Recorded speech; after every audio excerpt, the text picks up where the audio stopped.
Yeah, since about 3:30 a.m. Marty was bouncing around in his stroller.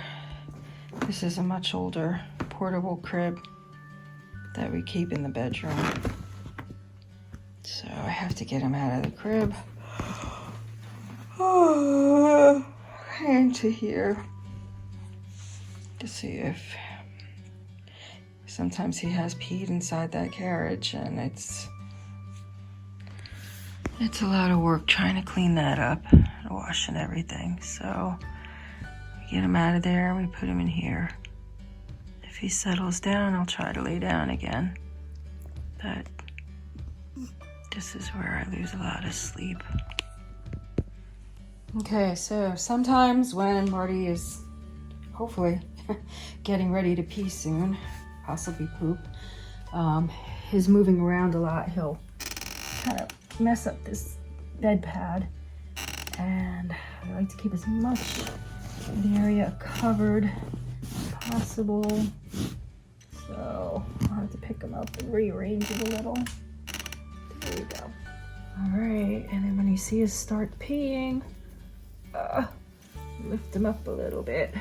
Okay, once I've gotten the bed pad out of his crib, I bring it into the bathroom in the bathtub with this handheld shower thing, and I rinse it off, and I will squeeze it out and fold this thing up, and it goes into a bin when I've got 4 pads peed on or messed up somehow. Then they get laundered and hung up to dry.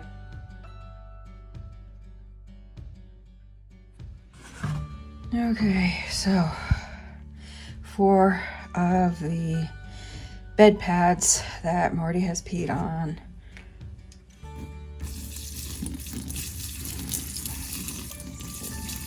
A little bit of some white vinegar.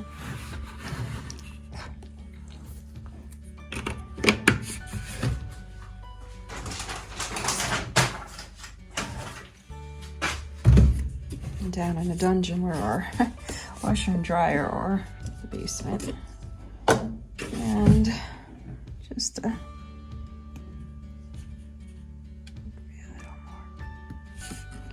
splash of detergent. It's high efficiency detergent, so you don't need a lot.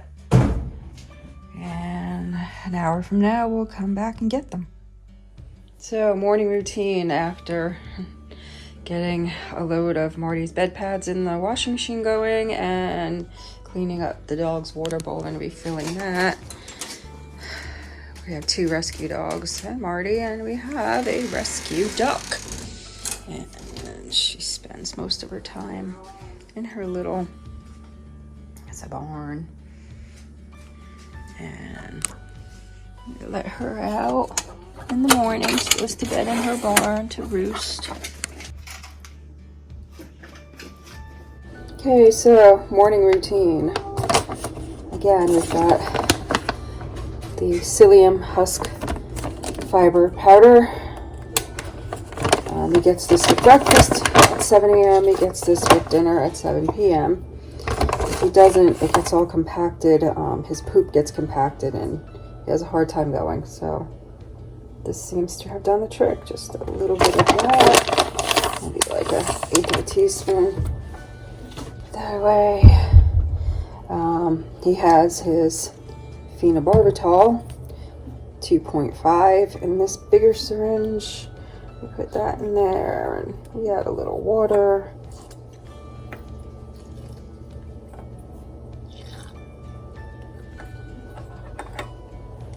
And 0.5 in the smaller syringe is the Keppra. Once we added the Keppra, Marty's seizures really diminished. He had been having, and they were absolutely gut-wrenching, heartbreaking, grand mal seizures where he would thrash around like crazy, sometimes bite his tongue or his side of his mouth, and it'd be blood. And we don't know where they came from. They came out of the blue, and maybe not quite a month after we got him, he started having them. Don't know if he had them previously in the shelter. There was no report of that, but that's when we started going to the neurologist, and we love Dr. Levitin. And yeah, so we started him off with phenobarbital, small dosage, and after 6 months, checking his liver, his kidneys, all of the vitals, he would increase the dosage, still weren't getting to it. We were lucky if he got through 2 weeks without another seizure. Sometimes it was every couple days. And again, once he got it up to the 2.5 on the pheno, and once we added in the Keppra, not only the amount of seizures he had, the frequency, but the severity. They're not as violent as they initially were, and his recovery time, sometimes it would take him like 15 minutes to get to kind of normal, where he'd get up and meow again as if nothing happened. And now he just like snaps right out of it when he very infrequently has them, like every couple of months maybe. So the medication has really helped him. It's very expensive every month, including his Royal Canin recovery. I have to order a case of these, they're only 24, so you don't even get a month out of a case of that. But, we do what we have to do to keep our little guy happy and as healthy as he can be.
Okay, so with the psyllium husk fiber mixed into his water and his meds, and then put the food in, it's very gelled up. So just like at dinner time, if he puts his face down into the bowl, he sometimes gets it all up his nose.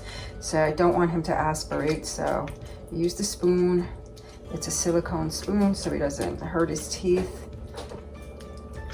The bowl is silicone because when he is able to eat food directly from it, the CH cats often have what they call a chicken pecking method, where they go like this a lot in the bowl, and we don't want him to crack his little teeth. Oops, like that. We don't want him to crack his little teeth.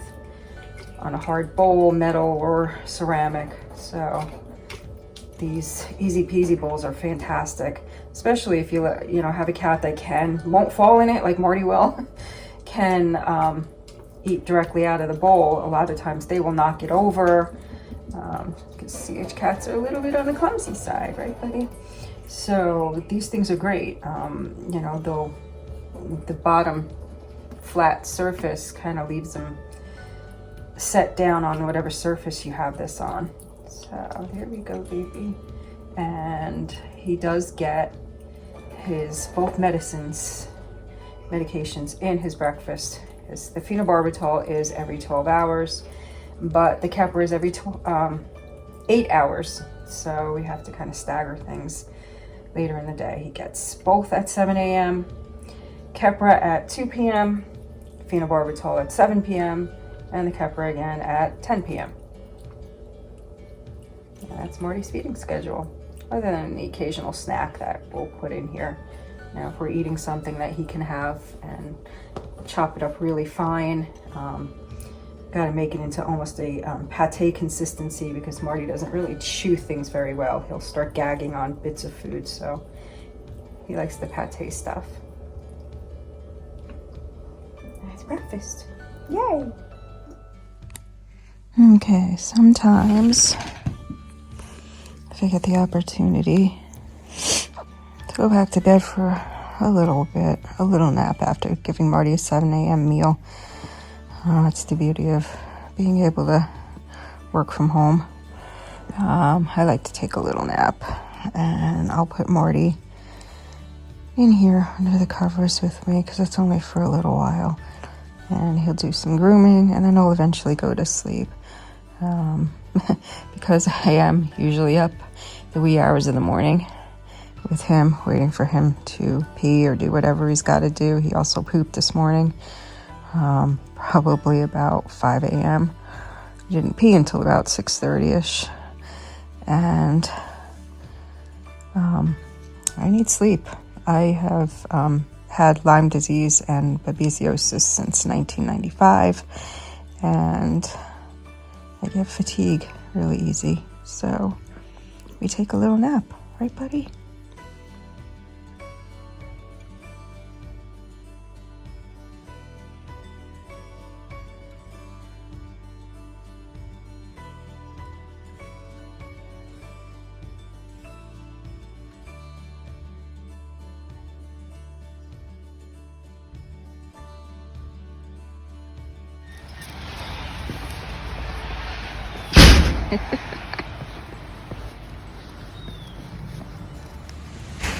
Okay, here we go, breaking the rain. Come on, baby. It's raining. Come on, baby. Now we get to dry you all off. We get to dry you all off. Come on, Bella. Come on, Bella. Let's dry you all off. Yeah, get those piggies dry. Piggies, you want dry too? You want to get dry too? Yeah. Come on, babies.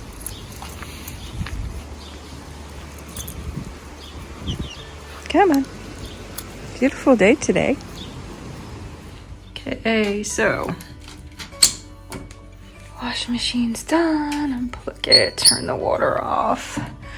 And I'm gonna take these 4 things out of here, shake them out and flatten them and hang them upstairs. And because the basement can be kind of damp sometimes, I bring these up to our spare bedroom. And a clothes drying rack, which of course I have to remove when we actually have people coming and using this guest room. Again, you have to air dry these things, not put in the dryer, because the urine smell will get trapped inside the fibers with heat. So I don't put them in the actual dryer ever.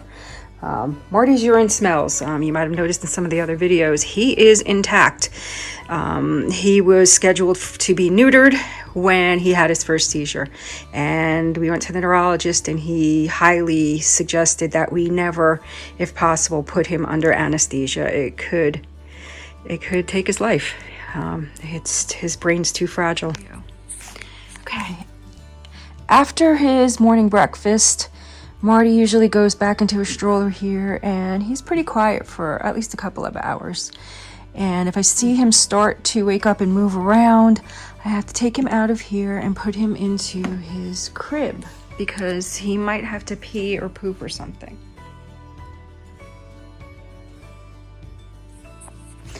Marty's stroller is a pet stroller that this can be zipped down so he's nice and safe. He can't get out and fall on the floor and hurt himself. I have sewed these bumpers with some foam and covered them with, they're covered with disposable wee pads, and then these pillowcase things that I made for that, and they snap together on each end.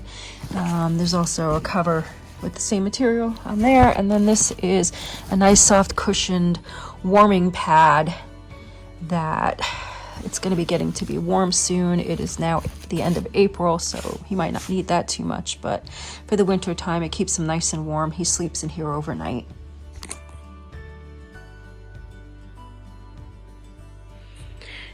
This is what I refer to lovingly as Marty's bounty house. It is a pack and play portable crib with a toddler tent in it. Marty has a couple of times actually crawled out, and thank goodness he wasn't hurt when he somehow managed to land onto the floor.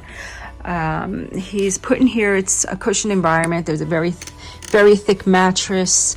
He cannot use a litter box, so if he does pee or poop or something, he's gonna roll in it. So when he starts moving about, I have to keep an eye on him just to see, you know, if he does something, and I can get him out of there and clean up this mess.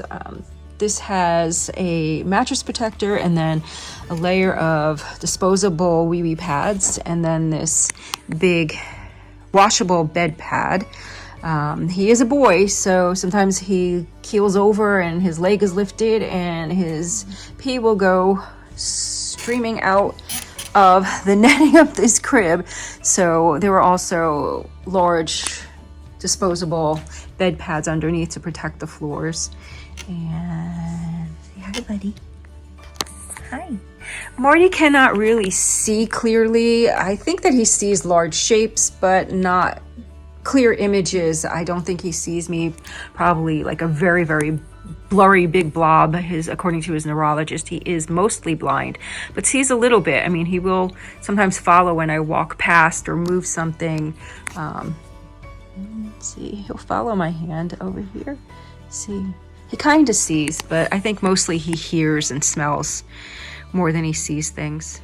The cool thing about this particular pack and play crib is that it's got this little shelf thing here, so I've got extra of those wee pads. Sometimes he'll scratch things up after he pees or poops, so they'll be shredded, or sometimes the pee soaks through this washable thing and I have to change the pads just underneath it as well. Here we have wipes when he poops, easy access to that to wipe his little butt quick and pick up the poop with them. Okay, so at 2 o'clock, Marty gets his lunch. Royal Canin Recovery. We put a decent amount, well, that's a little bit much, decent amount, about a heaping tablespoonful, into his bowl with a bit of water. Again, another tablespoon or so of water. Mix that all up until it's the consistency of like a cream soup. And then we will put in the 0.5 of Capra that's in the smaller syringe, and then he'll eat his lunch. Okay, so Quattro has some celery greens in her water that she's eating for lunch, and the girls will get their greenies, and then Marty will get his lunch. Okay, so it is about just before 2 o'clock. So we've got the lunch with just the Capra that I mixed up. Marty's silicone spoon, because sometimes I don't want him to hurt his teeth if he bites a hard spoon. He's got, this is an easy peasy silicone bowl, again, so he doesn't hurt his face when he's going to eat. And I've just like hold it up for him like this. Because if I were to put it down and he just eats by himself, he'll be rolling in it. I mean, he'll fall face first into it. He'll then roll over on top of it. I basically have to hold him when he's eating like this. And as you can see, he's got a voracious appetite. I mean, he could eat like an entire steak dinner, and not that I would ever feed him that, but he could eat that much food and he would still look like he hasn't eaten in a week. This is, I think, might be indicative of cats with cerebellar hyperplasia. They seem to burn up a lot of their energy, a lot of the calories from their food a lot more because they're just more active, just the process of trying to move around, as opposed to a quote-unquote normal cat.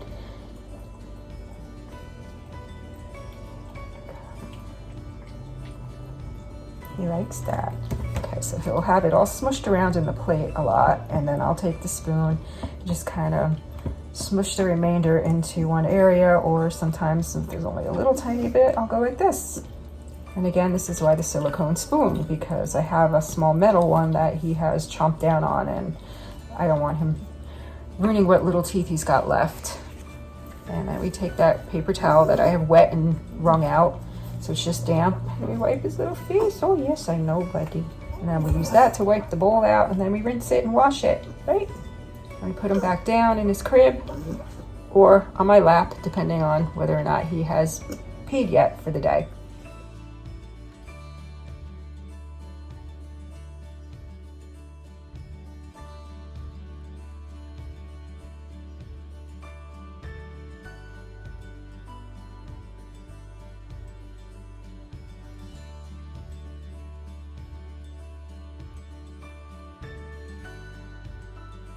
So after Marty has his lunch, if he hasn't peed in the last couple of hours, we have a little snuggle nap time.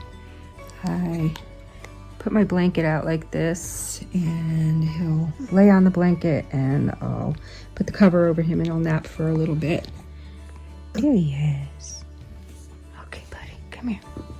Put your head up, and then we'll just cover him over like this. He loves his blankie time. And he has his little nap. Come on, get your head up. There he is. Hi, buddy.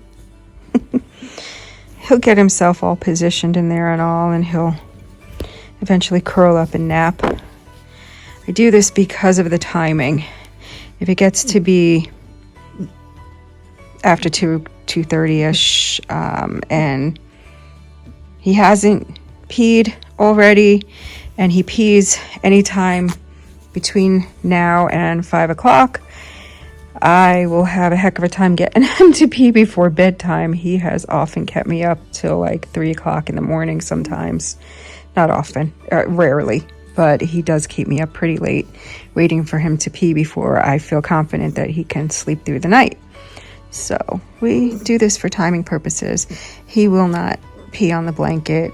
He curls up and he goes to sleep.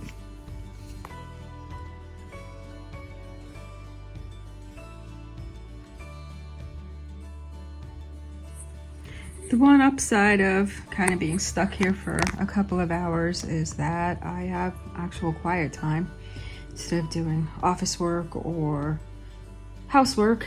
And I'll have snacks lined up for myself, peanut butter and celery I just had. Might eat a few almonds. My water is here. Sometimes I'll do Bible study. I've got all my stack of Bibles and devotionals there. Colored pencils. I will sometimes color. I like doing this stuff. And sometimes I will read a book, make phone calls. Sometimes I can actually do office work, paperwork, sitting here with him. It depends. Okay, so it's just after 5 o'clock, and I've gotten Marty carefully laid down into his crib.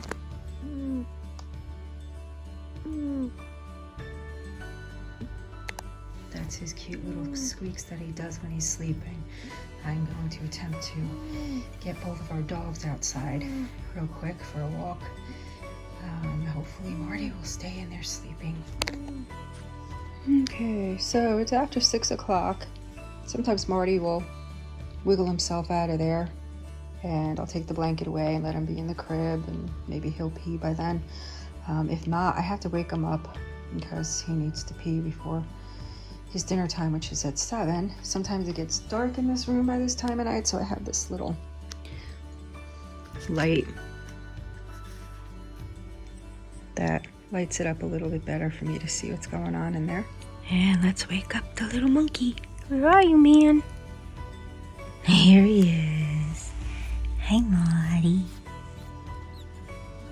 You want to come out? Okay, we're going to take him out of the blanket. Okay, so now we're going to make Marty's dinner. First, a little bit of this psyllium husk fiber powder, or he will not poop. It gets compacted. So, took a little bit in a spoon and we put it in here. A little bit more than that.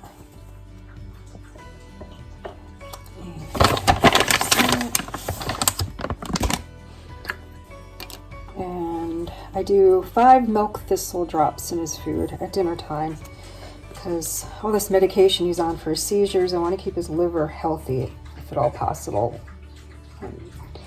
3, 4, 5. Okay. And we fill up the little cup with some water. And phenobarbital he gets at dinner time. And that is at 2.5. I squirt it in there, and then I follow that up with about 1, 2, 3 things full of water, or maybe 4. Let's see what comes out. 3. And we mix all that in really good. It's going to start to gel up pretty quickly. Try to get all that powder broken up. Okay, and then a good size amount of food. Again, it's the Royal Canin Recovery because it's the only thing he'll eat that he will not vomit. I've tried lots of different things. Okay, so mix that in really good.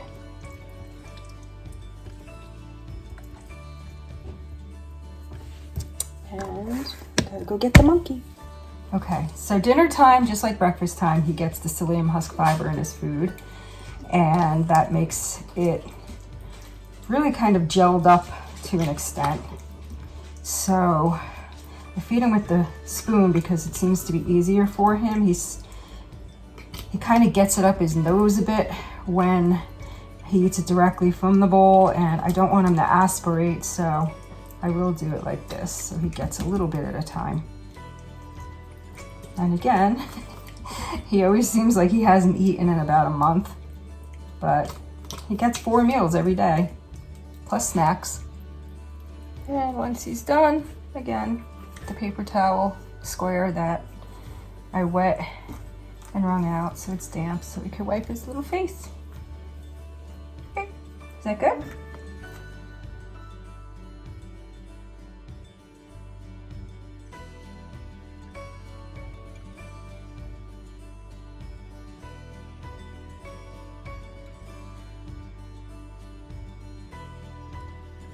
Okay, Marty's last meal of the day. About a tablespoon rather, of his Royal Canin Recovery. Down inside. Okay. And I've got some water. And this is very similar to what I do for his 2 o'clock lunchtime feeding. This meal he gets about 10 p.m. And try to mix it up until it's like a cream soup consistency.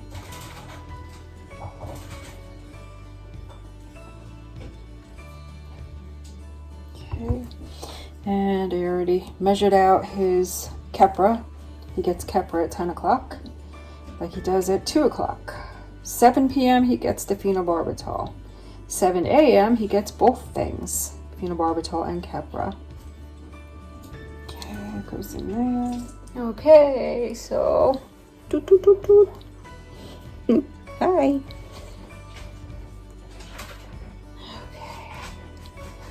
And we're gonna hold this up for him to chow down on his food, his 10 p.m. meal.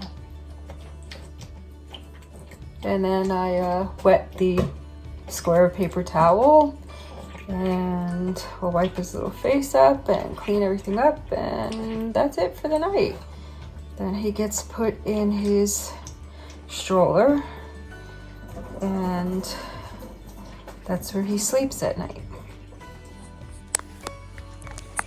There's Marty.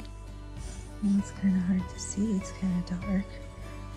In his little stroller. End of the day, he goes to bed, sleeps in there all night, right next to me, and everybody goes to sleep. There's Linda Lou, and here's Isabella Pickles in her sleeping bag. Good night, babies.